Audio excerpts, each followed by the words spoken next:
London, and subsequently passage aboard the packet to Paris, where she had boarded the transatlantic airship Persephone, bound for New York.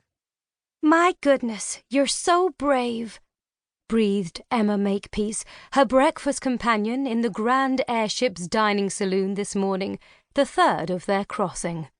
She had been listening with rapt attention, her spoonful of coddled egg halting in its fatal journey.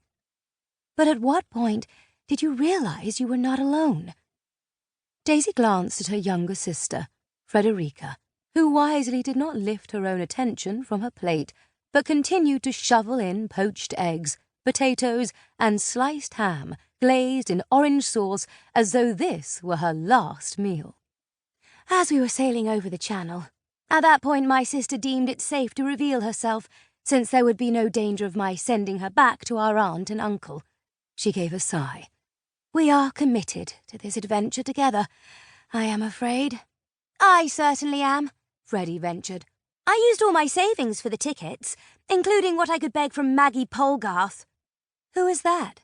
Miss Makepeace asked, resuming her own breakfast with a delicate appetite. One of your school friends? Freddie nodded.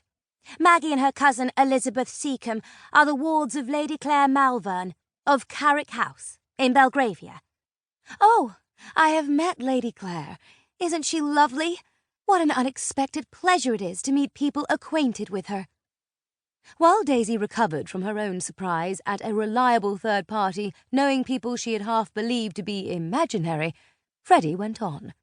With Lady Clare's encouragement, both Maggie and Lizzie own shares in the railroads and the Zeppelin airship works, though they are only 18, my own age. But that is beside the point. Another glance at Daisy, who had been caught by the deep golden colour of the marmalade in her spoon. If she were to paint a still life at this very moment, she would use lemon yellow with a bit of burnt umber and some scarlet lake, just a little, for the bits of orange peel embedded deep within. The point? Miss Makepeace inquired, and Daisy came back to herself under their joint regard. It was up to her to redirect the course of the conversation. The point is that, having had some number of astonishing adventures, I have my doubts about the veracity of some of them. Miss Polgarth was all too forthcoming in her encouragement of my sister's desertion of her responsibility to school and family. You deserted yours too, Freddie pointed out.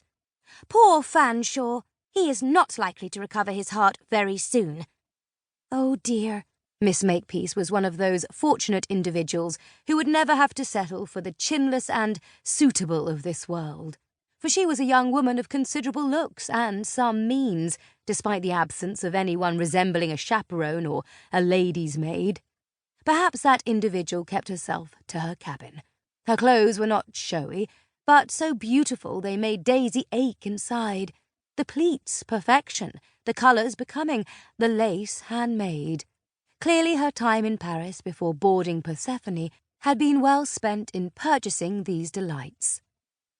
Miss Makepeace had been blessed with hair the shade of melted caramel and what people called an English skin. Daisy, being as English as anyone, had one too by default, but hers didn't have the perfect shades of a rose petal. Nor did her own blue eyes possess that deep tint verging on violet. At least Daisy's hair could be depended on, reddish-brown in some lights, and with enough wave in it to make it easy to put up, unlike poor Freddie, who had inherited Mamma's lawless dark curls.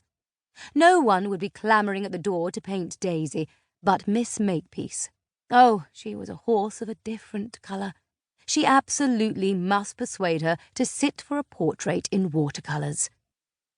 But talk of poor Mr. Fanshawe had brought the ghost of a smile to their companion's face, so Daisy thought it prudent not to abandon the subject of gentlemen just yet, despite its uncomfortable nature.